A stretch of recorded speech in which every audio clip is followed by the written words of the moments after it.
Students అయితే exam కి ready అయిపోతున్నారు, వాళ్ళకి ఏం చెప్తారు? సో వాళ్ళందరికీ కూడా ఒకటేనమ్మా. So before prior to 3 days ఒక్క సజెషన్ ఇస్తున్నాను. అన్ని బుక్స్ అన్ని కూడా జస్ట్ షట్ డౌన్ చేసేయండి.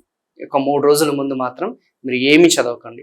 హ్యాపీగా ఫ్యామిలీతోని, మీ ఫ్రెండ్స్ కానీ రిలేటివ్స్ కానీ హ్యాపీగా మూవీకి వెళ్ళండి, లేకపోతే మీ ఫ్రెండ్స్తో ఏదైనా జాలీగా ఉండండి. ఫ్యామిలీ మెంబర్స్తో ఎక్కువ టైం అనేది స్పెండ్ చేయడానికి ట్రై చేయండి. అండ్ నెగిటివ్ పీపుల్తో దూరంగా ఉండండి.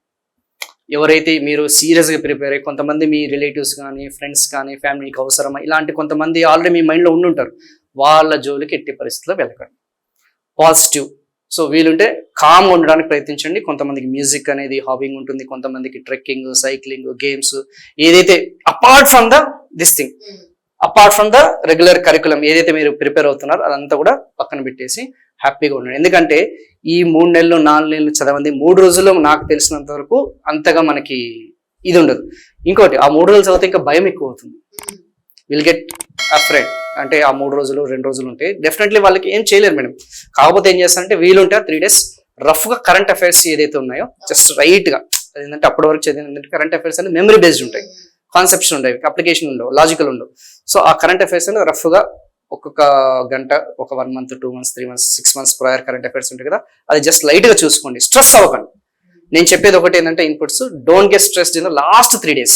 అండ్ ఎగ్జామ్కి వెళ్ళే ముందు రోజు మాత్రం ఎక్కువగా ఈ ఫ్యాటీ ఫుడ్స్ కానీ, బయట అవుట్ సైడ్ ఫుడ్స్ కానీ ఇవి ఎక్కువగా తీసుకోకండి. ఇంట్లో హోమ్ మేడ్ ఫుడ్స్ హ్యాపీగా. ఇంకా వెళ్ళే ముందు రోజు నైట్ మాత్రం ఎక్కువగా మనకి ఏమంటారు చికెన్, మటన్ లాంటివి కాకుండా పెరుగున్నము, చారు, ఈజీ డైజెషన్ అయ్యే ఫుడ్.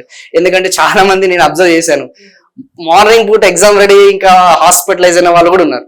ముందు రోజు దే వెంట్ అవుట్ సైడ్ ఫ్యామిలీతోని బయటికి వెళ్ళి ఫుడ్ పాయిజన్ అయ్యి, ఎక్కడి నుంచి ఎలా వస్తుంది అనేది కూడా తెలియదు. That's the reason. Last trip ఏంటంటే అసలు ఈ ఓఎంఆర్ షీట్ కంటే ముందు ఫస్ట్ అసలు మనకి మెయిన్ అది. ముందు రోజు మాత్రం బయట ఫుడ్ తినకుండా ఇంట్లో ఫుడ్ ప్రిఫర్ చేసి హ్యాపీగా ఫ్రూట్స్, పలహారాలు ఉంటాయి కదా కొంచెం, that's the best. Thank you so much, sir. Thank you so much for your inputs and thank you so much for the time also. Thank you, madam. Thank you, Sakshi Education. Thank you. Main గా మనము subject మీదనే focus చేస్తాము. అది మాత్రమే కాకుండా ఎక్కువగా మనం ఆ ఎన్వైరన్మెంట్, ఎగ్జామ్ హాల్ ఎన్వైరన్మెంట్ కి కూడా అలవాటు పడాలి అని చెప్పేసి చెప్తున్నారు వెంకటేష్ గారు. సో ప్రిపేర్ అవుతున్న వాళ్ళందరికీ కూడా all the very best. Thank you so much for watching. All the very best, guys. Signing off, Venkatesh Paramanchala.